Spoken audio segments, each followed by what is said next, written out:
Hi friends, good afternoon and welcome back to my channel Arpita Shetty's Kannada vlogs. ಎಲ್ಲರೂ ಹೇಗಿದ್ದೀರಾ? ಎಲ್ಲರೂ ಚೆನ್ನಾಗಿದ್ದೀರಾ ಅಂತ ಅನ್ಕೋತೀನಿ. ನಾನು ಕೂಡ ಚೆನ್ನಾಗಿದ್ದೀನಿ. ಬನ್ನಿ ಇವತ್ತಿನ ವ್ಲಾಗ್ನ ಶುರು ಮಾಡೋಣ. ಟೈಮ್ ನೋಡಿದ್ರಿ ಆಲ್ಮೋಸ್ಟ್ 6:45 ಆಗಿದೆ. ನಾನು ಲಾಸ್ಟ್ ವ್ಲಾಗಲ್ಲಿ ಪಾಪು ಫಸ್ಟ್ ಬರ್ಡೇ ದಿನ ಬೆಳಗ್ಗೆ ಎಲ್ಲ ಹೇಗಿತ್ತು ಅಂತ ಶೇರ್ ಮಾಡ್ಕೊಂಡಿದ್ದೆ. ಆಲ್ಮೋಸ್ಟ್ ಈ ಡೆಕೋರೇಷನ್ ಎಲ್ಲ ನೋಡಿರ್ತೀರ. ಇವಾಗ ಈವ್ನಿಂಗ್ ಹೇಗೆ ಸೆಲೆಬ್ರೇಟ್ ಮಾಡಿದ್ವಿ ಅಂತ ಹೇಳ್ಬಿಟ್ಟು ನಿಮ್ಮ ಹತ್ರ ಶೇರ್ ಮಾಡ್ಕೋತಾ ಇದ್ದೀನಿ. ಇನ್ನೂ ಫಂಕ್ಷನ್ ಎಲ್ಲ ಏನೂ ಸ್ಟಾರ್ಟ್ ಆಗಿಲ್ಲ, ಇನ್ನೂ ಪ್ರಿಪ್ರೇಷನ್ಸೇ ನಡೀತಾ ಇದೆ. ಅಂದರೆ ಸ್ವಲ್ಪ ಕತ್ಲೆ ಆದಮೇಲೆ ಬರ್ಡೇ ಪಾರ್ಟಿ ಇದ್ದರೆ ಚೆನ್ನಾಗಿರುತ್ತೆ, ಅಂದರೆ ಕೇಕ್ ಕಟ್ಟಿಂಗ್ ಎಲ್ಲ ಇದ್ದರೆ ಚೆನ್ನಾಗಿರುತ್ತೆ ಅಂತ ಹೇಳ್ಬಿಟ್ಟು ನಾವು ಸ್ವಲ್ಪ ಕತ್ಲೆ ಆಗೋವರೆಗೂ ವೆಯ್ಟ್ ಮಾಡಿದ್ವಿ. ನಾನು ಪಾಪು ಇಬ್ಬರು ರೆಡಿ ಆಗಿದ್ದೀವಿ, ಎಲ್ಲರೂ ಒಬ್ಬೊಬ್ಬರೇ ಬರ್ತಾಯಿದ್ದಾರೆ. ಹಾಗೆ ವಿಡಿಯೋ ಮಾಡ್ತಾಯಿದ್ದೆ, ಅಪ್ಪನೂ ಬಂದು ಅವನು ಹಂಗೆ ಕ್ಯಾಪ್ಚರ್ ಮಾಡಿದೆ. ಇಲ್ಲಿ ಏನಂತಂದರೆ ನಮ್ಮದು ಟಿ ವಿ ಏನಿದೆ ನೋಡಿರ್ತೀರ ಅಲ್ವಾ, ಅದನ್ನು ಇಲ್ಲಿ ಫಿಕ್ಸ್ ಮಾಡೋದಕ್ಕೆ ನೋಡ್ತಾ ಇದ್ದಾರೆ. ಮುಂಚೆನೇ ನಮ್ಮ ಮನೆಯವರು ಇದನ್ನು ಪ್ಲ್ಯಾನ್ ಮಾಡ್ಕೊಂಡಿದ್ರು. ಸ್ಟ್ಯಾಂಡ್ ಹುಡ್ಕಿದ್ವಿ, ಇವೆಂಟ್ ಅವ್ರ ಹತ್ರನೂ ಕೇಳಿದ್ವಿ, ಇವೆಂಟ್ ಮ್ಯಾನೇಜ್ಮೆಂಟ್ ಅವರು ಅರೇಂಜ್ ಮಾಡೋಕ್ಕಾಗಿಲ್ಲ. ಹಾಗಾಗಿ ನಾವೇ ಅಲ್ಲಿ ಹೆಂಗೋ ಮ್ಯಾನೇಜ್ ಮಾಡಿ ಹ್ಯಾಂಗ್ ಮಾಡಿದ್ವಿ. ಇವಾಗ ಬರ್ಡೇ ಸ್ಟಾರ್ಟ್ ಆಗಿದೆ. ನಾವು ಈ ಥರನೇ ಎಂಟ್ರಿ ಮಾಡಬೇಕು ಅಂತ ಹೇಳ್ಬಿಟ್ಟು ಫಾಗ್ ಎಂಟ್ರಿ ಎಲ್ಲನೂ ಇವೆಂಟ್ ಮ್ಯಾನೇಜ್ಮೆಂಟ್ ಅವರಿಗೆ ಹೇಳಿದ್ವಿ. ಅವರೆಲ್ಲ ತಂದು ಕೊಟ್ಟು ಹೋಗಿದ್ರು. ಲಾಸ್ಟ್ ಬ್ಲಾಗಲ್ಲಿ ತೋರಿಸಿದೆ, ಕೆಳಗೆ ಇಟ್ಟಿದ್ರು.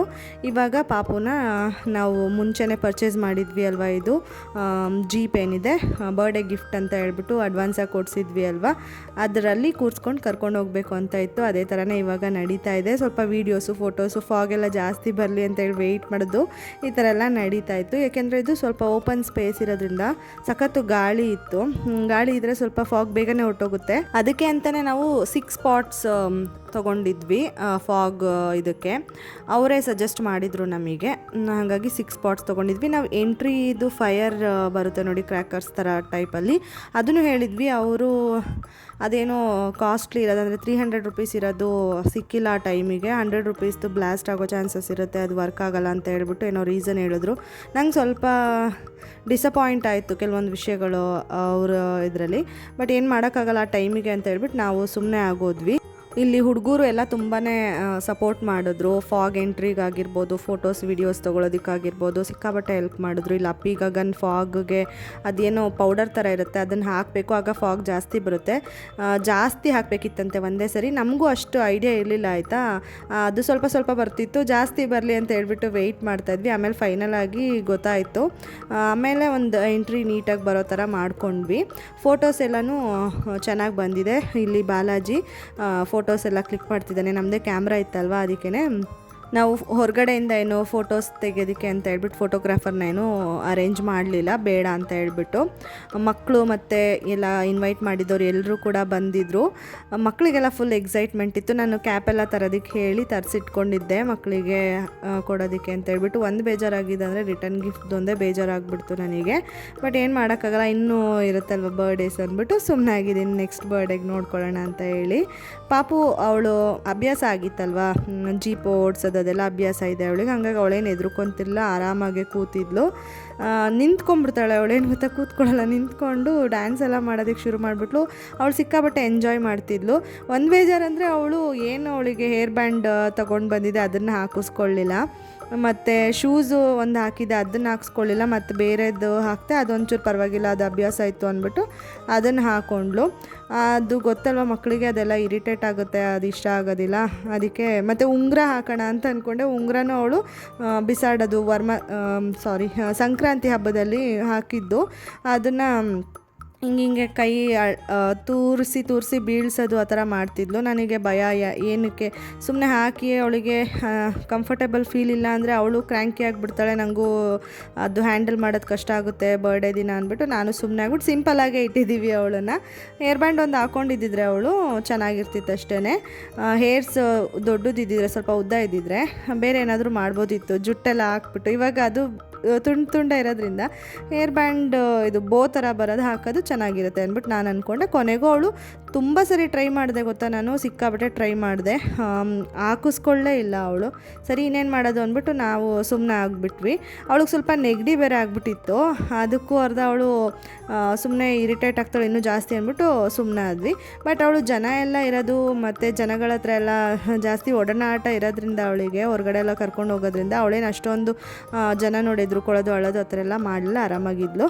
ನಾನು ಗೌನ್ ತೊಗೊಂಡಿದ್ದೆ, ನೋಡಿರ್ತೀರ ಅಂತ ಅನ್ಕೋತೀನಿ.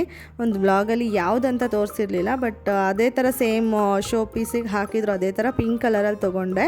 ಇವಳಿಗೆ ಮಾತ್ರ ಅಕ್ವಾ ಬ್ಲೂ ಕಲರಲ್ಲಿ ತೊಗೊಂಡಿದ್ದು. ಸೇಮ್ ಮ್ಯಾಚ್ ಮಾಡೋಣ ಅಂತ ಹೇಳ್ಬಿಟ್ಟು ನೋಡಿದ್ವಿ, ಬಟ್ ಆಗಿಲ್ಲ. ನಾನು ಕಾಂಟ್ರಾಸ್ಟ್ ಇರಲಿ ಅಂದ್ಬಿಟ್ಟು ಕಾಂಟ್ರಾಸ್ಟ್ ತೊಗೊಂಡೆ. ಇಲ್ಲಿ ನೋಡ್ಬೋದು ನೀವು ಎಂಟ್ರಿಗೆ ಏನೇನೋ ಮಾಡ್ತಾಯಿದ್ದೀವಿ. ಈವನ್ ನನಗೆ ವಿಡಿಯೋ ಆಗ್ತಿದೆ, ನನ್ನ ಅಂದರೆ ಯೂಟ್ಯೂಬಿಗೂ ಬೇಕಾಗಿರುವಂಥ ವೀಡಿಯೋಸ್ ಎಲ್ಲ ಮಾಡ್ತಿದ್ದಾರೆ ಹುಡುಗರು ಅನ್ನೋದೇ ಗೊತ್ತಿರಲಿಲ್ಲ. ಟ್ರೈಪಾಡ್ ಎಲ್ಲ ತಂದು ಇಟ್ಟಿದ್ರು, ಏನೋ ಸುಮ್ಮನೆ ಫೋಟೋಸ್ ತೆಗಿಯೋಕ್ಕೆ ಅಂದ್ಕೊಂಡೆ, ಬಟ್ ವೀಡಿಯೋಸ್ ಎಲ್ಲ ಮಾಡಿಕೊಟ್ರು. ಸಿಕ್ಕಾಬಟ್ಟೆ ಹೆಲ್ಪ್ ಆಗ್ತಿದೆ ನನಗೆ ಈಗ ಅದೇ ವೀಡಿಯೋಸ್ ಎಲ್ಲನೂ. ಅವ್ರು ಯಾರು ಎಲ್ಲ ಹೆಲ್ಪ್ ಮಾಡಿದ್ರಲ್ಲ ಅವರೆಲ್ಲರಿಗೂ ತುಂಬ ಥ್ಯಾಂಕ್ಸ್ ಹೇಳೋದಕ್ಕೆ ಇಷ್ಟಪಡ್ತೀನಿ ಈ ಮೂಲಕ. ಫೈನಲ್ ಆಗಿ ಎಂಟ್ರಿ ಆಯಿತು. ಸ್ವಲ್ಪ ಚೆನ್ನಾಗಿ ಫೋಟೋಸ್ ಎಲ್ಲ ಬರೋ ಥರ ಮತ್ತು ಬೇರೆ ವೀಡಿಯೋಸ್ ಎಲ್ಲ ಬರೋ ಥರ ಫಾಗ್ ಎಲ್ಲ ಬಂದಾಗ ಶೂಟ್ ಮಾಡಿ ಇಟ್ಕೊಂಡ್ವಿ. ಮತ್ತು ಕೇಕ್ ಇನ್ನೂ ಇಟ್ಟಿರಲಿಲ್ಲ, ಮತ್ತು ತಗ್ಲಿಸಿ ಏನಾದರೂ ಬಿದ್ದೋದ್ರೆ ಅನ್ನೋ ಇದಕ್ಕೆ ಇಟ್ಟಿರಲಿಲ್ಲ. ಇವಾಗ ಅದು ಕೇಕ್ ಸ್ಟ್ಯಾಂಡ್ ಏನು ಕೊಟ್ಟಿದ್ರು ಅದು ಚಿಕ್ಕದಾಗ್ತಿತ್ತು, ನಮ್ಮದು ಕೇಕ್ ಸ್ವಲ್ಪ ದೊಡ್ಡದಿತ್ತು, ಹೆವಿ ಇತ್ತು. 5 kg ಕೇಕ್ ಮಾಡೋಕ್ಕೆ ನಾವು ಹೇಳಿದ್ದು, ಬಟ್ ಅದು ಆಮೇಲೆ 5.25 kg ಆಗಿಬಿಡ್ತು. ಅಂದರೆ ಆಲ್ಮೋಸ್ಟ್ 6 kg ಹತ್ತತ್ರ ಆಗಿಬಿಟ್ಟಿತ್ತು ಎಲ್ಲ ಫೈನಲೈಸ್ ಫಿನಿಶಿಂಗ್ ಕೊಡೋ ಅಷ್ಟೊತ್ತಿಗೆ. ಅದಕ್ಕೇ ಅದು ಆಗಲ್ಲ ಅಂತ ಮಾಮೂಲಿ ಅದೇನು ಪಿಲ್ಲರ್ ಥರ ಕೊಟ್ಟಿದ್ರಲ್ಲ ಅದರಲ್ಲೇ ಇಡೋಣ ಅಂತ ಇವಾಗ ತೊಗೊಂಡು ಬರ್ತಾಯಿದ್ದೀವಿ.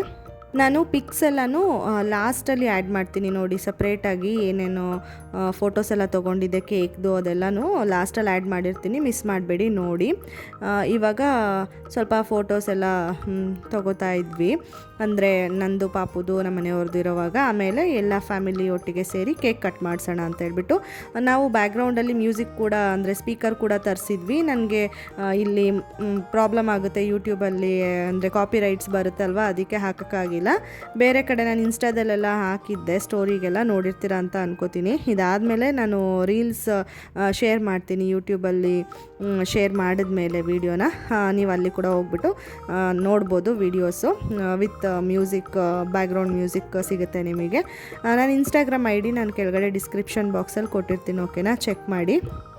ಮತ್ತು ತುಂಬ ಜನ ನನಗೆ ಡೆಕೋರೇಷನ್ ಬಗ್ಗೆ ಎಲ್ಲ ಕೇಳ್ತಿದ್ರಿ ಲಾಸ್ಟ್ ಟೈಮು ವಿಡಿಯೋ ಹಾಕಿದಾಗ, ಡೆಕೋರೇಷನ್ ತೋರಿಸಿದ್ನಲ್ವ, ಅದಕ್ಕೇ ನಮಗೆ ಈ ಸಿಂಪಲ್ ಏನು ಡೆಕೋರೇಷನ್ ಇಲ್ಲಿ ಹಿಂದೆ ಕಾಣಿಸ್ತಾ ಇದೆ ಅಷ್ಟಾದರೆ 5,000 ಒಳಗೆ ಆಗುತ್ತೆ ವಿತ್ ಟ್ರಾನ್ಸ್ಪೋರ್ಟು. ಅಂದರೆ ನಿಮ್ಮದು ಲೊಕೇಶನ್ ಮೇಲೆ ಡಿಪೆಂಡ್ ಆಗುತ್ತೆ, ಅವರು ಇರೋ ಲೊಕೇಶನಿಂದ. ಬೇರೆ ಇನ್ನೆಲ್ಲನೂ ಸೇರಿಸಿ ಹೇಳ್ಬೇಕಂದ್ರೆ ಈಗ ಫಾಗ್ ಎಂಟ್ರಿ ಜೊತೆಗೆ ಸ್ಪಾರ್ಕ್ಸ್ದು ಅದೆಲ್ಲ ಇರುತ್ತಲ್ಲ, ಅದು ಎಲ್ಲ ಸೇರಿಸ್ಕೊಂಡ್ರೆ ಸಪ್ರೇಟ್ ಚಾರ್ಜ್ ಮಾಡ್ತಾರೆ. ಫಾಗ್ ಎಂಟ್ರಿಗೆ 2.5, ಅಂದರೆ ಎಷ್ಟು ಪಾಟ್ಸ್ ಇರುತ್ತೆ ಅದರ ಮೇಲೆ ಡಿಪೆಂಡ್ ಆಗುತ್ತೆ. ಸ್ಪಾರ್ಕ್ಸ್ ಒಂದು 300 ರೂಪೀಸ್, ಇಲ್ಲ ಅದಕ್ಕಿಂತ ಜಾಸ್ತಿ ಇರೋದಿರುತ್ತೆ, ಅದು ಎಷ್ಟು ತೊಗೋತೀರಾ ಅದ್ರ ಮೇಲೆ ಡಿಪೆಂಡಾಗಿ ಚಾರ್ಜ್ ಮಾಡ್ತಾರೆ, ಈ ಥರ ಚಾರ್ಜ್ ಮಾಡ್ತಾರೆ.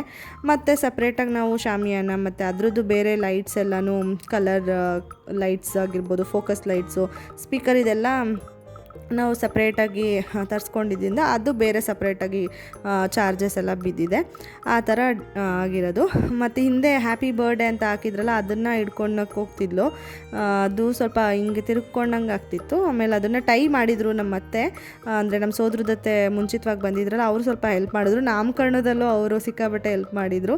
ಸೇಮ್ ಅದೇ ಥರ ಬರ್ಡೇಯಲ್ಲೂ ಅಷ್ಟೇ ಮುಂಚಿತವಾಗಿ ಬಂದು ಅವ್ರು ಸಿಕ್ಕಾಬಟ್ಟೆ ಹೆಲ್ಪ್ ಮಾಡಿದ್ರು. ಅವರಿಗೂ ತುಂಬ ಥ್ಯಾಂಕ್ಸ್ ಹೇಳೋದಕ್ಕೆ ಇಷ್ಟಪಡ್ತೀನಿ, ನನಗೆ ತುಂಬ ಸಪೋರ್ಟ್ ಮಾಡಿದ್ದಾರೆ ಆ ಟೈಮಲ್ಲೂ ಇವಾಗಲೂ ಅಷ್ಟೇ. ಇವಾಗ ಫೈನಲಿ ಕೇಕ್ ನೋಡ್ತಿದ್ದೀರಾ ಅಂತ ಅನ್ಕೋತೀನಿ. ಇದು ನಾನು ತುಂಬ ಸರ್ಚ್ ಮಾಡಿ ನಾನು ಓನಾಗಿ ಥಿಂಕ್ ಮಾಡಿ ಈ ಥರ ಕೇಕ್ನ ಮಾಡಿಸ್ಬೇಕು ಅಂತ ಹೇಳಿ ಮಾಡಿಸಿದ್ದು. ಇನ್ಫೋಬೆಲ್ಸ್ ಕಾರ್ಟೂನ್ಸ್ ಎಲ್ಲ ಇದೆಯಲ್ಲ ಅದನ್ನು ಹಾಕ್ಸ್ಬಿಟ್ಟು ಮಾಡಿಸಿದ್ದು. ಯಾಕೆ ಅಂತಂದರೆ ಇವಳಿಗೆ ತುಂಬ ಇಷ್ಟ ಅದು. ನಾನು ಕನ್ನಡ ರೈಮ್ಸ್ ಎಲ್ಲ ತೋರಿಸ್ತೀನಿ, ಇಂಗ್ಲೀಷ್ದು ನಾನು ಜಾಸ್ತಿ ಏನು ತೋರ್ಸೋಕ್ಕೆ ಹೋಗಿಲ್ಲ. ಮತ್ತು ಕೋಕೋಮೆಲಂದು ನಾನೇನು ಜಾಸ್ತಿ ಅಂದರೆ ಯಾವತ್ತೂ ತೋರಿಸೇ ಇಲ್ಲ ನಾನು ಹೇಳ್ಬೇಕಂತಂದರೆ, ಕನ್ನಡನೇ ತೋರಿಸ್ತಿರ್ತೀನಿ. ಅದು ಅವಳು ನೋಡೋದು ಸ್ವಲ್ಪ ಹೊತ್ತೇನೆ ಇಂಟ್ರೆಸ್ಟಿಂದ ಒಂದು ಸ್ವಲ್ಪ ನೋಡ್ತಾಳೆ, ಅದಾದಮೇಲೆ ಅವಳ ಆಟನೇ ಆಗಿಬಿಡುತ್ತೆ. ಅದ್ರ ಪಾಡ್ಗದು ಟಿ ವಿನಲ್ಲಿ ಸಾಂಗ್ಸು, ಕಾರ್ಟೂನ್ಸು, ರೈಮ್ಸ್ ಓಡ್ತಾ ಇರುತ್ತೆ. ಈ ಥರ ಅದರಲ್ಲಿ ಜಾಸ್ತಿ ಇಷ್ಟಪಡ್ತಿದ್ಲು ಇದನ್ನು ಅಂದ್ಬಿಟ್ಟು ನಾನು ಅದೇ ಥೀಮ್ ಮಾಡಿಸಿದ್ದು. ಈಗ ಕೇಕ್ ಕಟ್ ಮಾಡೋವಾಗ ಫ್ಯಾಮಿಲಿ ಎಲ್ಲ ಇರಲಿ ಅಂತ ಹೇಳ್ಬಿಟ್ಟು ವಿತ್ ಫ್ಯಾಮಿಲಿ ಕೇಕ್ ಕಟ್ ಮಾಡಿಸ್ತಾ ಇದ್ವಿ. ಇವಾಗಂತೂ ಸಿಕ್ಕಾಬಟ್ಟೆ ಥಂಡಿ ಇರೋದ್ರಿಂದ ಸ್ಪಾರ್ಕ್ಸ್ ಎಲ್ಲ ಏನು ವರ್ಕೇ ಆಗಲ್ಲ, ಎಲ್ಲ ಒಂಥರ ಮೆತ್ತಗಾದಂಗೆ ಅನಿಸ್ಬಿಡುತ್ತಲ್ವ, ಆ ಥರ ಆಗಿಬಿಟ್ಟಿತ್ತು. ಬಟ್ ಓಕೆ, ನನಗೆ ಆ್ಯಕ್ಚುಲಿ ಆ ಥರ ಕ್ಯಾಂಡಲ್ ಹಚ್ಚಿ ಮಾಡೋದು ಅದೆಲ್ಲ ಇಷ್ಟ ಆಗೋದಿಲ್ಲ. ಹಚ್ಚಿದ್ರೂ ಸೈಡ್ಗೆ ಎತ್ತಿಟ್ಬಿಟ್ಟು ಮಾಡ್ತೀನಿ. ಅದು ನನಗೇನು ಗೊತ್ತಾ, ಈ ಬ್ಯುಸಿನಲ್ಲಿ ಮರ್ತುಬಿಟ್ಟಿದ್ದೆ ನಾನು ಅಂತಲೂ ಅದ್ರ ಮೇಲೆ ಕ್ಯಾಂಡಲ್ ಅಥವಾ ಏನಾದರೂ ಇಡಿಸ್ಬೇಕಾಗಿತ್ತು. ಮತ್ತು ಇವರು ಪ್ರಾಪರ್ಟಿ ಅನ್ನೋದನ್ನ ಮಿಸ್ ಮಾಡಿ ತೊಗೊಂಡು ಬಂದಿರಲಿಲ್ಲ. ಅದು ನನಗೆ ಎಲ್ಲದಕ್ಕಿಂತ ಜಾಸ್ತಿ ಬೇಜಾರಾಗಿದ್ದು ಅಂದರೆ ಅದೇ. ಬಟ್ ಏನು ಮಾಡೋದು ಹೇಳಿ, ಎಲ್ಲ ಒಂಥರ ಮೆಸ್ಸಪ್ ಆದಾಗ ಒಂದು ಈವ್ನಿಂಗ್ ಆಗ್ತಾ ಹೊರಗಡೆ ಹೋಗಿದ್ವಿ ಅಲ್ವ ನಾವು ದೇವಸ್ಥಾನಕ್ಕೆ, ಬರೋಷ್ಟೊತ್ತಿಗೆ ಟೈಮ್ ಆಗ್ತಿದೆ ಅನ್ನೋವಾಗ ಒಂಥರ ಗಾಬರಿನೇ ಆಯಿತು. ನನಗೇನು ಮೈಂಡೇ ಓಡಲಿಲ್ಲ, ಬ್ಲ್ಯಾಂಕ್ ಅನಿಸ್ಬಿಡ್ತು. ಏನು ಮಾಡೋಕ್ಕಾಗಲ್ಲ ಅಂದ್ಬಿಟ್ಟು ನಾನು ಸುಮ್ಮನೆ ಆಗಿಬಿಟ್ಟೆ. ಏನಂದರೆ ಕೆಲವೊಂದು ಮೂಮೆಂಟ್ಸ್ ಅದು ಏನು ರಿಟರ್ನ್ ನಮಗೆ ಹೋಗಿ ಸರಿ ಮಾಡೋಕ್ಕಾಗಲ್ಲ, ಅಥವಾ ಹಂಗೇ ಹೋಗಬೇಕು ಅಂತ ಇರುತ್ತಲ್ವ, ಆವಾಗ ನಾವು ಸುಮ್ಮನೆ ಆಗಿಬಿಡ್ಬೇಕಾಗುತ್ತೆ. ಬಟ್ ಅದೊಂಥರ ಫೀಲ್ ಇದ್ದೇ ಇದೆ ನನ್ನ ಮನಸ್ಸಲ್ಲಿ, ಅದು ಮಿಸ್ ಆಯ್ತಲ್ಲ ಅನ್ನೋದು. ಒಂದೇನಂದರೆ ನನ್ನ ಮಗಳು ಸಿಕ್ಕಾಬಟ್ಟೆ ಎಂಜಾಯ್ ಮಾಡ್ತಿದ್ಲು, ಅದು ಸಿಕ್ಕಾಬಟ್ಟೆ ಖುಷಿ ಆಯಿತು ನಮಗೆ. ಆ ಥೀಮ್ ಮಾಡಿಸಿದ್ದಕ್ಕೂ ಸಾರ್ಥಕ ಅನಿಸ್ತು. ಮಧ್ಯಾಹ್ನನೇ ಡೆಕೋರೇಷನ್ ಅವ್ರು ಬಂದಾಗ ಅದು ಏನಿದೆ ಚಿನ್ನು ಪಪ್ಪು ಅಂತ ಹೇಳ್ಬಿಟ್ಟು ಕಾರ್ಟೂನ್ ನೇಮ್ಸು, ಅದ್ರದ್ದು ಫೋಟೋಸ್ ನೋಡೇ ಫುಲ್ಲು ಖುಷಿಯಾಗಿಬಿಟ್ಲು. ಅವಳು ಅದನ್ನು ಪಾಪ ಅಂತ ಹೇಳ್ಬಿಟ್ಟು ಕರೆಯೋದಕ್ಕೆ ಶುರು ಮಾಡಿದ್ಲು. ಅದು ನೋಡ್ಬಿಟ್ಟು ನಂಗೆ ಖುಷಿ ಆಯಿತು, ಪರವಾಗಿಲ್ಲ ನಾನು ಮಾಡಿಸಿದ್ದಕ್ಕೂ ಅಂತ ಹೇಳ್ಬಿಟ್ಟು. ಮತ್ತು ಆ ಕೇಕ್ ಎಲ್ಲನೂ ನೋಡಿ ಅವಳಿಗೂ ಆ ಫೋಟೋಸ್ ಎಲ್ಲ ಅದರಲ್ಲಿ ಅಂಬ ಎಲ್ಲ ಬರೋ ಥರ, ಮತ್ತು baby lion, families, baby lion ಇರೋದು, ಬೇಬಿ ಎಲಿಫೆಂಟ್ ಇರೋದು, ಆ ಥರದ್ದೆಲ್ಲ ಇಡಿಸಿದ್ದೆ. ನಾನು ಹೇಳ್ದಾಗೆ ಪಿಕ್ ನೀಟಾಗಿ ಹಾಕ್ತೀನಿ ನೋಡಿ ಲಾಸ್ಟಲ್ಲಿ. ಅವಳಿಗೂ ಖುಷಿ ಆಯಿತು. ಇವಾಗ ಅವಳು ಕೇಕ್ ಕಟ್ ಮಾಡಿಸಿದ್ವಿ ಅಲ್ವಾ, ಅದಾದಮೇಲೆ ಅವಳು ತಿನ್ನಲಿಲ್ಲ, ಬಟ್ ಅವಳು ಎಲ್ರಿಗೂ ತಿನ್ನಿಸಿದ್ಲು. ನೀವು ಅಬ್ಸರ್ವ್ ಮಾಡ್ಬೋದು, ಒಬ್ರಿಗೂ ಮಿಸ್ ಮಾಡಲ್ಲ, ಎಲ್ರಿಗೂ ತಿನ್ನಿಸ್ತಾಳೆ. ಅವಳಿಗೆ ತಿನ್ನೋದಕ್ಕಿಂತ ಊಟನೂ ಅಷ್ಟೇ, ತಿನ್ನಿಸೋದಂದರೆ ತುಂಬ ಖುಷಿ. ಅವ್ರ ಅಪ್ಪಂಗೆ ತಿನ್ನಿಸ್ತಾನೆ ಇರ್ತಾಳೆ, ಏನಾದರೂ ಸಿಕ್ಕಿದ್ರೆ ಸಾಕು ಅದನ್ನು ಅವ್ರ ಅಪ್ಪಂಗೆ ಅಂತ ಹೇಳ್ಬಿಟ್ಟು ತಿನ್ನಿಸ್ತಿರ್ತಾಳಲ್ಲ, ಅದೇ ಥರ ಕೇಕ್ನು ಕೂಡ ಎಲ್ರಿಗೂ ಖುಷಿಯಾಗಿ ತಿನ್ನಿಸಿದ್ಲು. ಎಲ್ರಿಗೂ ಸಿಕ್ಕಾಬಿಟ್ಟೆ ಖುಷಿಯಾಗೋಯ್ತು ಅದು. ಅಂದರೆ ನನಗೆ ತಿನ್ನಿಸು ಅಂದರೆ ಅವ್ರ ಅಪ್ಪಂಗೆ ಮತ್ತೆ ತಿನ್ಸೋಕೆ ಹೋಗ್ತಿದ್ಲು. ಅವಳಿಗೆ ಜಾಸ್ತಿ ಅವ್ರಿಗೆ ಮನೆಯಲ್ಲಿ ರೆಗ್ಯುಲರ್ ಟೈಮ್ಸಲ್ಲಿ ತಿನ್ನಿಸ್ತಾ ಇರ್ತಾಳಲ್ವ, ನನಗೆ ಕೆಲಸನೇ ಆಗ್ತಿರುತ್ತೆ, ಅಭ್ಯಾಸ ಆಗಿಬಿಟ್ಟಿದೆ. ನನಗೆ ತಿನ್ಸೋ ಅಂದರೆ ಅವ್ರಿಗೆ ತಿನ್ಸೋಕೆ ಹೋಗ್ತಾಯಿದ್ದು. ಎಲ್ರಿಗೂ ಫುಲ್ ನಗು ಬಂದುಬಿಡ್ತು ಆ ಟೈಮಲ್ಲಿ, ನನಗೂ ನಗು ಬಂದುಬಿಡ್ತು. ಖುಷಿನೂ ಆಗುತ್ತೆ, ಯಾಕೆ ಅಂತಂದರೆ ಆ ಮೂಮೆಂಟ್ಸಿಗೆಲ್ಲ ನಾನು ಎಷ್ಟು ವೆಯ್ಟ್ ಮಾಡಿದ್ದೆ, ಆ ಮೂಮೆಂಟ್ಸ್ ಎಲ್ಲ ಬರ್ತಿದೆ ಅಂತಂದರೆ ಅದು ಎಂಥವ್ರಿಗಾದರೂ ಖುಷಿ ಆಗುತ್ತಲ್ವ, ಆ ಥರ ನನಗೂ ಖುಷಿ ಆಗ್ತಾಯಿತ್ತು ಮನಸ್ಸಲ್ಲಿ. ಒಂಥರ ಎಮೋಷ್ನಲ್ ಅಂತಲೂ ಅನಿಸ್ತಿತ್ತು. ಬಟ್ ಬೇರೆಯವರು ಎಮೋಷ್ನಲ್ ಆಗ್ತಾರೆ ಬೇಡ ಅಂದ್ಬಿಟ್ಟು ಮನಸ್ಸೊಳಗೆ ಸಮಾಧಾನ ಮಾಡಿಕೊಂಡು ಸುಮ್ಮನೆ ಆಗ್ತಿದ್ದೆ. ಅದು ಬಂದುಬಿಡುತ್ತೆ, ಏನು ಗೊತ್ತಾ, ಆ ಫೀಲಿಂಗ್ಸ್ ಎಲ್ಲ ನಾನು ತುಂಬ ವೆಯ್ಟ್ ಮಾಡಿ ಬಂದಿರೋವಂಥದ್ದು. ಈ ಸಿಚುವೇಶನ್ ಏನು ನಾವು ಇವಾಗ ಎಂಜಾಯ್ ಮಾಡ್ತಾಯಿದ್ದೀವಿ, ಅದು ತುಂಬ ವೆಯ್ಟ್ ಮಾಡಿ ಬಂದಿರೋವಂಥದ್ದಲ್ವ. ಅದನ್ನು ಫೀಲ್ ಮಾಡಿದವರಿಗೇ ಗೊತ್ತಾಗುತ್ತೆ. ಅದು ಕೆಲವೊಬ್ರಿಗೇನೋ ಅನಿಸ್ಬೋದು, ಬಟ್ ನಂತರ ಸಿಚುವೇಶನ್ ಇಂದ ಬಂದಿರೋರಿಗೆ ಅಥವಾ ವೆಯ್ಟ್ ಮಾಡ್ತಾ ಇರೋರಿಗೆ ಅದ್ರದ್ದು ವ್ಯಾಲ್ಯೂ ಎಲ್ಲ ನಿಜವಾಗ್ಲೂ ಗೊತ್ತಿರುತ್ತೆ ಅಂತಲೇ ಹೇಳ್ಬೋದು. ಹಾಗೆ ನಾವು ಟಿ ವಿ ಹ್ಯಾಂಗ್ ಮಾಡೋದು ಮುಂಚೆಯಿಂದನೇ ಪ್ಲ್ಯಾನ್ ಇದ್ದಿದ್ದರಿಂದ ನಾನು ಆಲ್ರೆಡಿ ಒಂದು ಫೋಲ್ಡರ್ ಮಾಡಿಬಿಟ್ಟು ಬರ್ತ್ಡೇ ಅಂತ ಹೇಳ್ಬಿಟ್ಟು ಅವಳು ಚಿಕ್ಕದ್ರಿಂದ ಅಂದರೆ ಹುಟ್ಟಿದಾಗಿಂದ 1 ಇಯರ್ವರೆಗೂ ಯಾವ್ಯಾವ ಫೋಟೋಸ್ ಇತ್ತು ಮತ್ತು ವೀಡಿಯೋಸ್ ಎಲ್ಲ ಇತ್ತಲ್ಲ, ಅದನ್ನೆಲ್ಲನೂ ಒಂದೇ ಫೋಲ್ಡ್ರಿಗೆ ಹಾಕಿ ಇಟ್ಟಿದ್ದೆ. ಅದು ಪೆನ್ ಡ್ರೈವ್ಗೆ ಕೂಡ ಹಾಕ್ಬಿಟ್ಟು ಟಿ ವಿಗೆ ಕನೆಕ್ಟ್ ಮಾಡಿದ್ವಿ. ಅದಿನ್ನೂ ಡಿಸ್ಪ್ಲೇ ಮಾಡೋದಕ್ಕೆ ಶುರು ಮಾಡಿರಲಿಲ್ಲ, ಇದರಲ್ಲಿ ಬ್ಯುಸಿ ಆಗಿಬಿಟ್ಟಿದ್ವಿ ನಾವು. ಹಂಗಾಗಿ ಆಮೇಲೆ ಅದು ಒಂದೊಂದೇ ಡಿಸ್ಪ್ಲೇ ಆಗ್ತಾ ಬಂತು, ವೀಡಿಯೋಸ್ ಎಲ್ಲ ಪ್ಲೇ ಆಗ್ತಾ ಬಂತು. ಅದು ಕೂಡ ಚೆನ್ನಾಗಿ ಎಕ್ಸಿಕ್ಯೂಟ್ ಆಯಿತು. ನಾನು ಅಂದ್ಕೊಂಡಿರಲಿಲ್ಲ ಅದು ಫೈನಲಾಗಿ ಕ್ಯಾನ್ಸಲ್ ಆಗಿಬಿಡುತ್ತೆ ಅಂತ ಅಂದ್ಕೊಂಡಿದ್ದೆ. ಅಂದರೆ ನಾವು ಅಂದ್ಕೊಂಡಂಗೆ ಟಿ ವಿ ಇಡೋದಕ್ಕೆ ಆಗಲ್ಲ ಅಂತ ಅಂದ್ಕೊಂಡೆ. ನಾವು ಬೇರೆ ಥರ ಎಲ್ಲ ಇಡೋಣ ಅಂತ ಅಂದ್ಕೊಂಡು ಕೊನೆಗೆ ಈ ಥರ ರೋಪಲ್ಲಿ ನಾವು ಟೈ ಮಾಡಿಬಿಟ್ಟು ಹ್ಯಾಂಗ್ ಮಾಡಿದ್ದು ವರ್ಕ್ ಆಯಿತು. ನಮ್ಮ ಮನೆಯವ್ರ ಅಜ್ಜಿ ಅಂತೂ ಒಂದೇ ಹಿಂಸೆ ಕೊಡ್ತಾಯಿದ್ರು, ರಿಂಗ್ ಹಾಕು, ಕೈಗೆ ರಿಂಗ್ ಹಾಕು ಅಂತ. ನನಗೆ ಅವಳು ಈ ಥರ ಬಿಸಾಡ್ಬಿಟ್ಟು ಅದೆಲ್ಲೋ ಹೋದರೆ ನನಗೆ ಸಿಕ್ಕಾಪಟ್ಟೆ ಬೇಜಾರಾಗುತ್ತೆ ಕಳೆದೋದ್ರೆ ಅಂದ್ಬಿಟ್ಟು ನಂಗೆ ಹಾಕೋಕ್ಕೂ ಭಯ ಆಗ್ತಿತ್ತು. ಯಾಕೆಂದರೆ ಅವಳು ಆಲ್ರೆಡಿ ಹಂಗೆ ಮಾಡಿದ್ಲಲ್ವ, ಅದಕ್ಕೇ. ಮತ್ತು ಅದು ಫಸ್ಟ್ ಗೋಲ್ಡ್ ಗಿಫ್ಟ್ ಅಂತ ಅವಳಿಗೆ ಬಂದಿದ್ದು, ಅಜ್ಜಿನೇ ಕೊಡಿಸಿದ್ದು. ಅದಕ್ಕೆ ಅಜ್ಜಿ ಹಾಕು ಅಂತ ನಾನು ಎಲ್ಲಿ ಅದು ಕಳೆದೋದ್ರೆ ನನಗೆ ಅದು ಅದ್ರದ್ದು ವ್ಯಾಲ್ಯೂ ಏನಿದೆ ಅದನ್ನು ದುಡ್ಡಲ್ಲಿ ಅಳೆಯೋದಕ್ಕಿಂತ ಅದೊಂಥರ ಫೀಲಿಂಗ್ಸ್ ಇರುತ್ತಲ್ವ. ಫಸ್ಟ್ ಗೋಲ್ಡ್ ಗಿಫ್ಟು ನನ್ನ ಮಗಳಿಗೆ ಬಂದಿದ್ದು ಅಂತ, ಅದನ್ನು ಕಳ್ಕೊಳ್ಳೋದಕ್ಕೆ ನಂಗೆ ಇಷ್ಟ ಇಲ್ಲ. ಅದಕ್ಕೆ ನಾನು ಬೇಡ, ಸುಮ್ಮನೆ ಏನಕ್ಕೆ ಅವಳು ಕ್ರ್ಯಾಂಕಿ ಆಗೋದು, ಈ ಥರ ಏನಾದರೂ ಆದರೆ ಬೇಜಾರಾಗೋದೆಲ್ಲ ಏನಕ್ಕೆ, ಬೇಡ ಅಂತ ಹೇಳ್ಬಿಟ್ಟು ನಾನು ಹಾಕೋಕ್ಕೆ ಹೋಗಲಿಲ್ಲ. ಹಂಗೂ ಅಜ್ಜಿಗೆ ಅದು ಹೇಳ್ತಾನೆ ಇದ್ದರು. ನಾವು ಸುಮ್ಮನೆ ಆಗ್ಬಿಟ್ವಿ, ಇನ್ನೇನು ಮಾಡೋದು, ಕೇಳಿಸ್ಕೊಳ್ಳೋದು, ಸುಮ್ಮನೆ ಆಗೋದು, ಈ ಥರ ಮಾಡ್ತಿದ್ವಿ. ಇವಳು ಮೇ ಬಿ ನಂತರ ಅಂತ ಅನ್ಕೋತೀನಿ. ಯಾಕೆಂದರೆ ನಾನು ಚಿಕ್ಕವಳಿದ್ದಾಗ ಈ ಥರ ಉಂಗುರ ಎಲ್ಲ ಹಾಕಿದರೆ ಒಂದು ಸಾರಿ ಕೋಪ ಬಂದು ಕೆರೆ ತಣ್ಣೂರು ಅಂತ ಹೇಳ್ಬಿಟ್ಟು ನಾನು ತೋರಿಸಿರ್ತೀನಿ ನಮ್ಮ ಅಪ್ಪ ಅವ್ರ ಮನೆ ದೇವರು, ಅಲ್ಲಿ ಕೆರೆಗೆ ಬಿಸಾಡಿದ್ದಂತೆ ಚಿಕ್ಕವಳಲ್ಲಿ ಕೋಪ ಬಂದು. ಅಂದರೆ ಏನೋ ರೇಗಿಸಿದ್ರು ಆ ಥರ ಮಾಡಿದಾಗ ಅಮ್ಮ ಹೇಳ್ತಿರ್ತಾರೆ. ಬಟ್ ಇವಾಗ ಬಿಸಾಡು ಅಂದರೂ ಬಿಸಾಡಲ್ಲ. ಆಮೇಲೆ ಇನ್ನೊಂದು ಸರಿ ಹೋಟೆಲಲ್ಲಿ ದೋಸೆ ತಿನ್ನೋಕ್ಕೆ ಹೋದಾಗ ದೋಸೆ ತಿನ್ನೋಕ್ಕೆ ಆಗ್ತಿಲ್ಲ, ಒತ್ತುತ್ತಿದೆ ಅಂದ್ಬಿಟ್ಟು ಅಲ್ಲೇ ಟೇಬಲ್ ಮೇಲೆ ಬಿಚ್ಚಿಟ್ಬಿಟ್ಟು ಬಂದಿದ್ದಂತೆ. ಆ ಥರ 2-3 ರಿಂಗ್ ಕಳೆದಿದ್ದೀನಿ ನಾನು. ನನಗೂ ಅದು ಇಷ್ಟ ಆಗಲ್ಲ, ಇರಿಟೇಟ್ ಅಂತ ಅನಿಸುತ್ತೆ. ಈಗಲೂ ಅಷ್ಟೇ ನನಗೆ ಡೈಲಿ ವೇರ್ ರಿಂಗ್ಸ್ ಎಲ್ಲ ಹಾಕೋಬೇಕು ಅಂದರೆ ಆಗಲ್ಲ. ಬೇಕಾದರೆ ಫಂಕ್ಷನ್ ಏನಾದರೂ ಇದ್ದಾಗ, ಯಾವಾಗಾದ್ರೂ ಸ್ಪೆಷಲ್ ಅಕೇಶನ್ ಇದ್ದಾಗ ಹಾಕ್ಕೊತೀನಿ. ಆಮೇಲೆ ಅದು ಮುಗಿದ ತಕ್ಷಣವೇ ರಿಮೂವ್ ಮಾಡಿ ಇಟ್ಬಿಡಬೇಕು. ನಂಗೆ ಆ ಥರ ಇಷ್ಟ. ಅದಕ್ಕೆ ಇವಳಿಗೂ ಅದು ಇಷ್ಟ ಆಗ್ತಿಲ್ಲ ಅಂತ ಅನಿಸುತ್ತೆ. ಅಂದರೆ ಅದೇನೆಂದರೆ ಒಂಥರ ಏನೋ ಒಂಥರ ಅನಿಸ್ತಿರುತ್ತೆ, ಕಂಫರ್ಟಬಲ್ ಫೀಲ್ ಇರೋಲ್ಲ. ಕೈಯೆಲ್ಲ ಹಿಂಗೆ ಫಿಂಗರ್ಸ್ ಎಲ್ಲ ಆಡಿಸ್ಬೇಕಾದ್ರೆ ನಮಗೆ ಹಂಗೆ ಅನಿಸುತ್ತೆ. ಅಂದರೆ ಮಕ್ಳಿಗೆ ಇನ್ನು ಹೆಂಗೆ ಅನಿಸುತ್ತೆ, ಅದರಲ್ಲಿ ಒಂದಾದರೆ ಓಕೆ. ಕೆಲವೊಂದು ಸರಿ ಜಾಸ್ತಿ ಎಲ್ಲ ಹಾಕಿರ್ತಾರಲ್ಲ, ಅದನ್ನು ನೋಡ್ತಿದ್ರೆ ನನಗೇ ಒಂಥರ ಅನಿಸ್ತಿರುತ್ತೆ, ಹೆಂಗೆ ಹಾಕ್ಕೊಂಡಿದ್ಯೋ ಮಗು ಒಂದೊಂದು ಕೈಗೆ 3 ಉಂಗುರ ಅಂತಂದರೆ ಏನು ಮಾಡೋಕ್ಕಾಗಲ್ಲ. ಕೆಲವೊಂದು ಸರಿ ಗಿಫ್ಟ್ಗಳು ಜಾಸ್ತಿ ಉಂಗುರಗಳೇ ಬಿದ್ದೋಗುತ್ತೆ, ಆವಾಗ ಆ ಟೈಮಲ್ಲಿ ಹಾಕಲೇಬೇಕಾಗುತ್ತೆ ಅಷ್ಟೇ. ಆಮೇಲೆ ಜಾಸ್ತಿ ದಿನವೂ ಹಾಕೋಕ್ಕಾಗಲ್ಲ. ಅದಕ್ಕೆ ನಾನು ರಿಂಗ್ಸ್ ಎಲ್ಲ ಅಷ್ಟು ಇಷ್ಟಪಡೋದಿಲ್ಲ ಮಕ್ಕಳಿಗೆ. ಈಗ ಬ್ಯಾಂಗಲ್ಸ್ ಎಲ್ಲ ಆದರೆ ಅದು ಸ್ವಲ್ಪ ಒಂದು 3-4 ವರ್ಷವರೆಗೂ ಅದನ್ನು ದೊಡ್ಡದು ಮಾಡ್ತಾ ಹಾಕ್ಬೋದು. ಅದಕ್ಕೆ ಅದೆಲ್ಲ ಯೋಚನೆ ಮಾಡಿ ನಾನು ಫೈನಲಾಗಿ ಬ್ಯಾಂಗಲ್ಸೇ ಮಾಡಿಸೋಣ ಡೈಲಿ ಹಾಕೋದಕ್ಕೆ ಮಗುಗೆ ಅಂದ್ಬಿಟ್ಟು ಮಾಡಿಸಿದ್ದೆ. ಯಾಕೆಂದರೆ ಅದು ಕಂಫರ್ಟಬಲ್ ಕೂಡ ಇರುತ್ತೆ, ಅದು ಇರಿಟೇಟ್ ಅನಿಸಲ್ಲ, ಲೂಸಾಗಿರುತ್ತಲ್ವ, ಮಕ್ಕಳಿಗೆ ಒತ್ತೋದು ಆ ಥರ ಎಲ್ಲ ಏನೂ ಆಗೋದಿಲ್ಲ. ಇವಾಗ ಖಡ್ಗ ಥರ ಹಾಕ್ತೀವಿ, ಇಲ್ಲಾಂದರೆ ಆಲ್ಮಣಿ ಎಲ್ಲ ಹಾಕ್ತೀವಿ, ಅದು ಅಭ್ಯಾಸ ಇರುತ್ತೆ ಮಕ್ಕಳಿಗೆ. ಬಟ್ ರಿಂಗ್ ಅದು ಒಂದು ಸ್ವಲ್ಪ ಕಷ್ಟ ಅನಿಸುತ್ತೆ ಮಕ್ಕಳಿಗೆಲ್ಲ. ಇವಾಗ ಎಲ್ಲರೂ ಬಂದು ಗಿಫ್ಟ್ ಕೊಟ್ಟು ಹೋಗ್ತಾ ಇದ್ದಾರೆ. ಕೆಲವೊಂದಷ್ಟು ಜನ ಲೇಟಾಗುತ್ತೆ ಅಂದ್ಬಿಟ್ಟು ಬಂದು ಹಾಗೆ ಮಾತಾಡಿಸ್ಕೊಂಡು ಹೋದ್ರು. ಯಾಕೆಂದರೆ ಇದು ನಾಮಕರಣ ಮಾಡಿದಾಗ ಇಲ್ಲಿ ದೂರದಿಂದ ಬಂದಿರೋಕ್ಕಾಗಲ್ಲ ಅಲ್ವ ಅಲ್ಲಿಗೆ, ಅಂಥವರೆಲ್ಲ ಬಂದು ಇದನ್ನು ಅಟೆಂಡ್ ಮಾಡಿದ್ರು, ಬರ್ಡೇ ಫಂಕ್ಷನ್ನ. ಹಾಗೆ ನನಗೆ ಒಂದು ಕಮೆಂಟ್ ಬರ್ತಿರುತ್ತೆ, ಆ್ಯಕ್ಚುಲಿ ಅದು ಫ್ರೀಕ್ವೆಂಟಾಗಿ ಬಂದಿದೆ, ಒಂದು 2-3 ಸರಿ ಅಬ್ಸರ್ವ್ ಮಾಡಿದ್ದೀನಿ. ನಿಮ್ಮ ಅಪ್ಪ ಅವ್ರ ಮನೆ ಕಡೆ ರಿಲೇಟಿವ್ಸ್ನ ತೋರಿಸಿ ಅಂತ ಹೇಳ್ಬಿಟ್ಟು. ಈಗ ಮೊನ್ನೆ ನಾಗರ ಪಂಚಮಿಗೆ ಹೋಗಿದ್ದಾಗೂ ನಾನು ವಿಡಿಯೋ ಎಲ್ಲ ಮಾಡಿ ಹಾಕಿದ್ದೆ, ಸ್ವಲ್ಪ ಮಾಡಿದೆ ಬಟ್ ಹಾಕಿದ್ದೆ. ನಾವು ಬರ್ಡೇ ಫಂಕ್ಷನ್ನ ಸ್ಟಾರ್ಟಿಂಗ್ ಪ್ಲ್ಯಾನ್ ಮಾಡಬೇಕಾದ್ರೆ ಸಿಂಪಲ್ಲಾಗಿ ಮಾಡೋಣ, ನಾವೇ ನಮ್ಮ ಊರಿನ ಜನದ ಜೊತೆಗೆ ಮಾಡ್ಕೊಳ್ಳೋಣ ಸಾಕು. ರಿಲೇಟಿವ್ಸ್ ಎಲ್ಲ ಆಲ್ಮೋಸ್ಟ್ ನಾಮಕರಣದಲ್ಲಿ ಇನ್ವೈಟ್ ಮಾಡಿದ್ದೀವಿ, ಈಗ ಮತ್ತೆ ಇನ್ವೈಟ್ ಮಾಡಿದ್ರೆ ಬರ್ತಾರೋ ಇಲ್ವೋ ಅನ್ನೋ ಡೌಟ್ ನಮಗೆ ಇತ್ತು. ಮತ್ತು ಈವ್ನಿಂಗ್ ಫಂಕ್ಷನ್ ಆಗಿದ್ದರಿಂದನೂ ನಮಗೊಂದು ಸ್ವಲ್ಪ ಮಿಸ್ ಹೊಡಿತಾ ಇತ್ತು. ಆದರೂ ಪರವಾಗಿಲ್ಲ, ಬೇಕಾದಷ್ಟು ಜನಕ್ಕೆ ಹೇಳ್ಕೊಳ್ಳೋಣ ಅಂತ ಅಂದ್ಕೊಂಡ್ವಿ. ಅಂದರೆ ಡೀಪಾಗಿ ನಾಮಕರಣದಲ್ಲಿ ಹೇಳ್ದಂಗೆ ಎಲ್ರಿಗೂ ಹೇಳೋಕ್ಕಾಗಲ್ಲ, ಇಷ್ಟು ಅಂತ ಲಿಮಿಟ್ಸ್ ಇಟ್ಕೊಂಡಿರ್ತೀವಲ್ವ, ಆ ಥರ ಹೇಳೋಣ ಅಂತ ಅಂದ್ಕೊಂಡು ಫೈನಲಾಗಿ ಡಿಸೈಡ್ ಮಾಡಿ ಹೇಳಿದ್ದು. ನಾನು ನಮ್ಮ ಅಪ್ಪ ಅವ್ರ ಮನೆ ಕಡೆಗೆ, ಅಮ್ಮ ಅವ್ರ ಮನೆ ಕಡೆಗೆ, ನಂಗೆ ಬೇಕಾದವ್ರು ಎಲ್ರಿಗೂ ಹೇಳಿದ್ದೆ.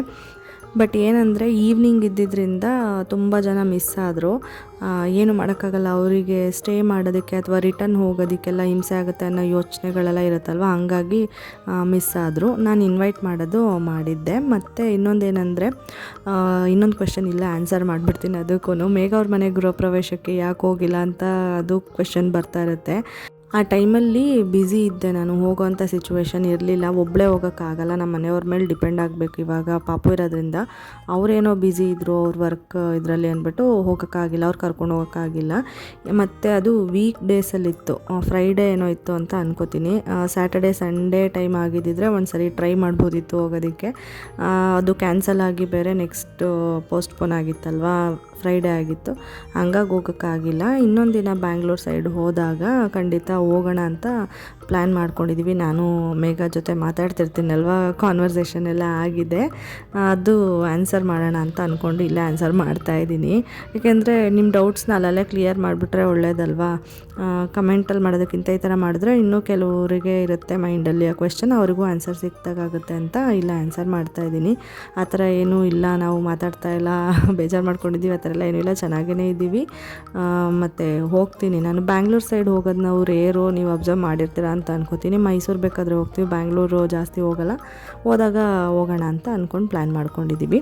ಇವಾಗ ಅನನ್ಯ ಮತ್ತು ಲಕ್ಷ್ಮಿ ಆಂಟಿ ಅವ್ರ ಫ್ಯಾಮಿಲಿ ಬಂದಿತ್ತು, ಅವ್ರ ಜೊತೆನೂ ಫೋಟೋಸ್ ತೆಗೆಸ್ಕೊತಾ ಇದ್ದೀವಿ. ಮತ್ತು ನಮ್ಮ ಅಪ್ಪ ಅವ್ರ ಮನೆ ಕಡೆಯಿಂದ ಅಂದರೆ ಮದ್ದೂರಿಂದ ನಮ್ಮ ಚಿಕ್ಕಪ್ಪ ದಿರಿದ್ದಾರೆ ಇಬ್ಬರು, ಅವ್ರಿಗೆ ಇನ್ವೈಟ್ ಮಾಡಿದ್ವಿ. ಲಾಸ್ಟ್ ನೋಡಿದ್ರಿ ಅಲ್ವಾ, ಅವ್ರ ಫ್ಯಾಮಿಲಿನೂ ಬಂದಿತ್ತು. ಸೊ ಇಲ್ಲೇ ಹತ್ರ ಇದ್ರಲ್ವ, ಹಂಗಾಗಿ ರಿಟರ್ನ್ ಹೋಗೋದಕ್ಕೆ ಈಸಿ ಆಗುತ್ತೆ ಅಂಥವ್ರು. ಮತ್ತು ಅವರು ನಾಮಕರಣಕ್ಕೆ ದೂರ ಇದೆ ಅಂತ ಬರೋದಕ್ಕೂ ಆಗಿರಲಿಲ್ಲ. ಈ ಥರ ಅವ್ರಿಗೆ ಹೇಗೆ ಅನುಕೂಲ ಆಗುತ್ತೆ ಆ ಥರ ಬಂದು ಅಟೆಂಡ್ ಮಾಡ್ತಾರೆ ಫಂಕ್ಷನ್ಸ್ನೆಲ್ಲ. ನಿಮಗೆ ಗೊತ್ತಿರ್ಬೋದು, ಈಗ ನಾವಾದರೂ ಹಾಗೆ ಅಲ್ವ ಎಲ್ಲ ಯೋಚನೆ ಮಾಡಿನೇ ಒಂದು ಇವೆಂಟ್ ಅಥವಾ ಫಂಕ್ಷನ್ಗೆ ಹೋಗ್ಬೇಕಂದ್ರೆ ಹೋಗೋದು. ಅದೇ ಥರ ಅವ್ರವ್ರ ಮೈಂಡ್ ಸೆಟ್ ಮೇಲೆ ಡಿಪೆಂಡ್ ಆಗುತ್ತೆ ಅಷ್ಟೇ.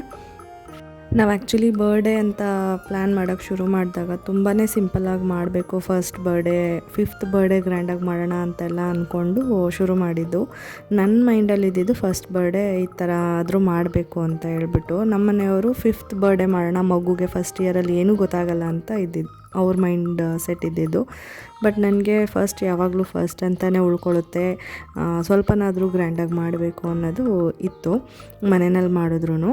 ಅದೇ ಥರ ಎಕ್ಸಿಕ್ಯೂಟ್ ಆಯಿತು. ಇದು ನಾವು ಅಂದ್ಕೊಂಡಿದ್ದ ಥರನೇ ಚೆನ್ನಾಗಾಯಿತು. ನಮಗೆ ಸ್ಪೇಸ್ ಎಲ್ಲ ಇದ್ದಿದ್ದರಿಂದ ತುಂಬಾ ಅನುಕೂಲ ಆಯಿತು. ಲೈಕ್ ಫಂಕ್ಷನ್ ಹಾಲಲ್ಲಿ ಮಾಡಿದಾಗೇ ಸ್ವಲ್ಪ ಇಲ್ಲೂ ಅರೇಂಜ್ಮೆಂಟ್ಸ್ ಎಲ್ಲ ಮಾಡಿಕೊಂಡು ಮಾಡಿದ್ವಿ. ನನಗೆ ಪರ್ಸ್ನಲಿ ಹೇಳ್ಬೇಕಂದ್ರೆ ಇಷ್ಟ ಆಯಿತು ನಮ್ಮ ಪ್ಲ್ಯಾನ್. ನನಗೇ ಓಕೆ ಪರವಾಗಿಲ್ಲ, ಯಾಕೆಂದರೆ ಫಸ್ಟ್ ಟೈಮ್ ನಾನು ನಮ್ಮ ಮನೆಯವರು ಒಂದು ಇವೆಂಟನ್ನ ನಾವೇ ಮನೆಯಲ್ಲಿ ಫಂಕ್ಷನ್ನ ಮಾಡಿದ್ದು. ಬೇರೆ ಎಲ್ಲ ಮಾಡ್ತಿರ್ತೀವಿ, ಅದರಲ್ಲಿ ನಮ್ಮ ಅಪ್ಪ ಅಮ್ಮ ಅಥವಾ ಅವ್ರ ಮನೆಯವರು ಯಾರಾದರೂ ಇನ್ವಾಲ್ವ್ ಆಗಿರ್ತಿದ್ರು. ಇದು ನಾವು ಸಪ್ರೇಟಾಗಿ ನಾನು ನಮ್ಮ ಮನೆಯವರು ಇಬ್ಬರು ಪ್ಲ್ಯಾನ್ ಮಾಡಿದಂಥ ಫಸ್ಟ್ ಫಂಕ್ಷನ್ ಅಂತಲೇ ಹೇಳ್ಬೋದು. ಯಾವುದೇ ರೀತಿ ಸಿಚುವೇಶನ್ಗಳು ಬಂದಿರಲಿಲ್ಲ ನಮಗೂ ಇಂಡಿಪೆಂಡೆಂಟಾಗಿ ಮಾಡೋದಕ್ಕೆ. ನಮ್ಮ ಮಗು ಆಗಿರೋದ್ರಿಂದ ನಮ್ಮದೇ ಪ್ಲ್ಯಾನು ಫಂಕ್ಷನ್ ಎಕ್ಸಿಕ್ಯೂಟ್ ಮಾಡೋದ್ರಲ್ಲಿ ಇದ್ದಿದ್ದರಿಂದ ಚೆನ್ನಾಗಾಯಿತು ಅಂತ ಅನಿಸ್ತು. ಖುಷಿ ಆಯಿತು ನನಗೂ ಕೂಡ. ಇವರು ಅಜ್ಜಿ ಪಾಪುಗೆ ಸ್ನಾನ ಮಾಡ್ಸೋಕ್ಕೆ ಬರ್ತಿದ್ರಲ್ಲ, ಅವರು 3 ಮಂತ್ಸ್ವರೆಗೂ ಇವರೇ ಸ್ನಾನ ಮಾಡಿಸಿದ್ದು. ಅವರೂ ಕೂಡ ಇಲ್ಲೇ ನಮ್ಮ ಮನೆ ಹತ್ರನೇ ಇರೋದು, ಇನ್ವೈಟ್ ಮಾಡಿದ್ವಿ, ಬಂದಿದ್ದರು. ಅವ್ರಿಗೂ ಖುಷಿ. ನಾನು ನೀರು ಇದ್ದಿದ್ದು ಮಗು 3 ತಿಂಗಳವರೆಗೂ, ಇವಾಗ 1 ವರ್ಷ ಹಾಗೆ ಹೋಗಿದೆಯಲ್ಲ ಅಂತ ಹೇಳ್ಬಿಟ್ಟು ಅವರು ಖುಷಿ ಪಡ್ತಾಯಿದ್ರು ಕರೆಯೋದಕ್ಕೆ ಹೋದಾಗ.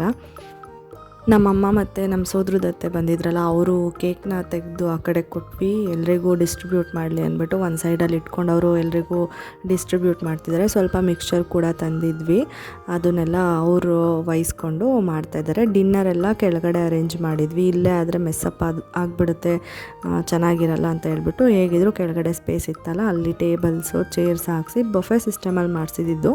ನಾನು ಇಲ್ಲಿ ಎಕ್ಸ್ಟ್ರಾ ಟೇಬಲ್ಸು ಬೇಕಾಗುತ್ತೆ ಅಂತ ತರಿಸಿದ್ದೆ. ಡಿನ್ನರೆಲ್ಲ ನಮ್ಮೂರಲ್ಲೇ ರಾಘವೇಂದ್ರ ಕೆಫೆ ಅಂತ ಹೇಳ್ಬಿಟ್ಟು ಬ್ರಾಹ್ಮಿನ್ಸ್ ಹೋಟೆಲ್ ಇದೆ ಅಂತ ಹೇಳಿ ಹೊಸ್ದಾಗಿ ಶುರುವಾಗಿತ್ತು ಅಂತ ಒಂದು ವ್ಲಾಗಲ್ಲಿ ತೋರಿಸಿದ್ದೆ. ಅವ್ರ ಹತ್ರನೇ ಮಾಡಿಸಿದ್ದು, ಸಿಂಪಲ್ಲಾಗೇ ಮಾಡಿಸಿದ್ವಿ ಮೆನು ಎಲ್ಲನೂ. ಬರ್ಡೇ ಪಾರ್ಟಿ ಆಗಿರೋದ್ರಿಂದ ನಾನಿಲ್ಲಿ ಫಂಕ್ಷನ್ ಎಲ್ಲ ಮುಗಿಸಿ, ಇಲ್ಲಿ ಕೆಲಸಗಳೆಲ್ಲ ಮುಗಿಸಿ, ಪಾಪುಗೆ ಊಟ ಮಾಡಿಸಿ ಎಲ್ಲ ಆಗಿ ಕೆಳಗೆ ಹೋಗೋಷ್ಟೊತ್ತಿಗೆ ನನಗೆ ವಿಡಿಯೋ ಮಾಡ್ಕೊಳ್ಳೋಕ್ಕೆ ಆಗಿಲ್ಲ. ಮೇಲಿಂದಲೇ ಸ್ವಲ್ಪ ಕ್ಲಿಪ್ಪಿಂಗ್ಸ್ ತೊಗೊಂಡಿದ್ದೆ, ಅದನ್ನು ಆ್ಯಡ್ ಮಾಡ್ತೀನಿ ನೋಡಿ ಲಾಸ್ಟಲ್ಲಿ. ಮತ್ತು ಏನೇನು ಮಾಡಿಸಿದ್ವಿ ಅಂದರೆ ಪೂರಿ ಮಾಡಿಸ್ಬಿಟ್ಟು ಅದಕ್ಕೆ ಕೂಟ್ ಮಾಡಿಸಿದ್ವಿ, ಗೀ ರೈಸ್ ಮಾಡಿಸಿದ್ವಿ, ಕೇಸರಿ ಬಾತು, ಮಾಮೂಲಿ ಐಸ್ ಕ್ರೀಮ್ಸು ಆ ಥರ ಈ ಥರ ಅರೇಂಜ್ ಮಾಡಿಸಿದ್ವಿ ಸಿಂಪಲ್ಲಾಗಿ. ನಾವಿಲ್ಲಿದ್ರೂ ಕೆಳಗಡೆ ಏನಾಗ್ತಿದೆಯೋ ಊಟದ್ದು ಅನ್ನೋದು ಒಂದು ಟೆನ್ಷನ್ ನಮಗಿತ್ತು. ಬಟ್ ನಮ್ಮಪ್ಪ ಎಲ್ಲ ಕೆಳಗಡೆ ಹೋಗಿದ್ರು. ಆದ್ರೂ ನಾವು ಹೋದರೆ ಒಂದು ಸ್ವಲ್ಪ ಗೊತ್ತಾಗುತ್ತೆ ಏನು ಎತ್ತ ಅನ್ನೋದು. ಅದಕ್ಕೆ ನಾವು ಕೆಳಗಡೆಗೆ ಹೇಳಿ ಕಳಿಸ್ತಾ ಇದ್ವಿ ಗಗನ್ ಹತ್ರ ಎಲ್ಲ. ಪೂರಿ ಎಲ್ಲ ಬಿಸಿ ಬಿಸಿನೇ ಇರಲಿ ಅಂತ ಹೇಳಿದ್ರಂತೆ ನಮ್ಮ ಮನೆಯವರು. ಇಲ್ಲೇ ಮನೆ ಇರೋದ್ರಿಂದ ನಮ್ಮ ಮನೆ ಎದುರಿಗೇನೆ ಅವ್ರದ್ದು, ಬಿಸಿ ಬಿಸಿಯಾಗಿ ಹಾಕ್ಕೊಟ್ಟು ಕಳಿಸಿ ಅಂತ ಹೇಳಿದ್ವಿ. ಅದು ಸ್ವಲ್ಪ ಲೇಟ್ ಆಯಿತು, ಬೇರೆ ಐಟಮ್ಸ್ ಎಲ್ಲ ಬಂದಿತ್ತು. ಆಮೇಲೆ ಅಲ್ಲಲ್ಲೇ ತಂದು ಕೊಡ್ತಿದ್ರು, ಹತ್ರ ಮನೆ ಇರೋದ್ರಿಂದ ಎಲ್ಲ ಮ್ಯಾನೇಜ್ ಆಯಿತು, ಏನೂ ತೊಂದರೆ ಇರಲಿಲ್ಲ. ಮೇಲ್ಗಡೆಯಿಂದ ನೋಡಿ ನಾನು ಒಂದು ಈ ಥರ ಕ್ಲಿಪ್ಪಿಂಗ್ ತೊಗೊಂಡಿದ್ದೆ ಊಟ ಮಾಡ್ತಾಯಿದ್ದು, ಅದನ್ನು ಇಲ್ಲಿ ಆ್ಯಡ್ ಮಾಡಿದ್ದೀನಿ. ಫೈನಲ್ ಆಗಿ ಫಂಕ್ಷನ್ ಎಂಡ್ ಆಗ್ತಿದೆ. ಮತ್ತು ಈ ವ್ಲಾಗ್ ಸ್ವಲ್ಪ ಲೇಟಾಗಿ ಹಾಕಿದ್ದೀನಿ, ಏಕೆಂದರೆ ನನಗೆ ವಾಯ್ಸ್ ಓವರ್ ಕೊಡೋದಕ್ಕೆ ಟೈಮ್ ಆಗ್ತಿರಲಿಲ್ಲ. ಅದಕ್ಕೇ ಬೇಜಾರು ಮಾಡ್ಕೋಬೇಡಿ. ನನ್ನ ಮಗಳಿಗೆಲ್ಲ ವಿಶ್ ಮಾಡಿದರೆ ಅವರೆಲ್ಲರಿಗೂ ತುಂಬ ಥ್ಯಾಂಕ್ಸ್ ಹೇಳೋದಕ್ಕೆ ಇಷ್ಟಪಡ್ತೀನಿ. ಇವಾಗ ಒಂದಷ್ಟು ಫೋಟೋಸ್ನ ಆ್ಯಡ್ ಮಾಡ್ತೀನಿ, ನೋಡಿ ಎಂಜಾಯ್ ಮಾಡಿ. ಮತ್ತು ನೆಕ್ಸ್ಟ್ ವ್ಲಾಗಲ್ಲಿ ಸಿಗ್ತೀನಿ. ಬಾಯ್.